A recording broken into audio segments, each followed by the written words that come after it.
इयत्ता 5वी अभंग. मुलांनो, आता आपण संत नामदेव यांचा अभंग शिकणार आहोत. संत नामदेव हे संत ज्ञानेश्वरांच्या कालखंडातील एक थोर संत होते. संत नामदेव आपल्या कीर्तन कलेमुळे प्रत्यक्ष पांडुरंगाला डोलायला लावायचे, अशी त्यांची कीर्ती होती. संत नामदेव हे वारकरी संप्रदायाचे महान प्रचारक असून भारतभर त्यांनी त्या बाबतीत भावनिक एकात्मता साधली. त्यांनी भागवत धर्म पंजाबपर्यंत घेऊन जाण्याचे कार्य स्वकर्तृत्वाने केले आहे. आता आपण संत नामदेव यांचा अभंग वाचूया आणि तो समजून घेऊया.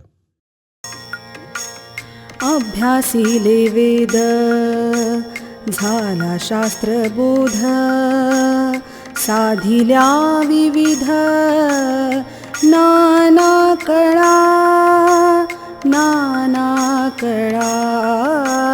अभ्यासिले वेद. प्रेमाचा जिव्हाळा जव नाही अंतरी, प्रेमाचा जिव्हाळा जव नाही अंतरी.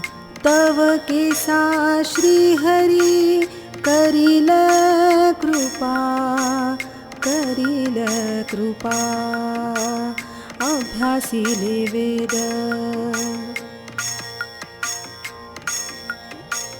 हित ते आचरा, हित ते विचारा, हित ते आचरा, हित ते विचारा.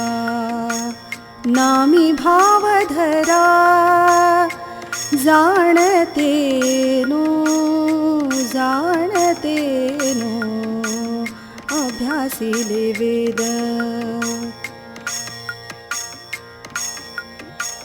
नाम म्हणे तरी विठो येऊनी भेटे, नाम म्हणे तरी विठो येऊनी भेटे. कायाच पालटे कैवल्य होय, कैवल्य होय. अभ्यासिले वेद, अभ्यासिले वेद, अभ्यासिले वेद.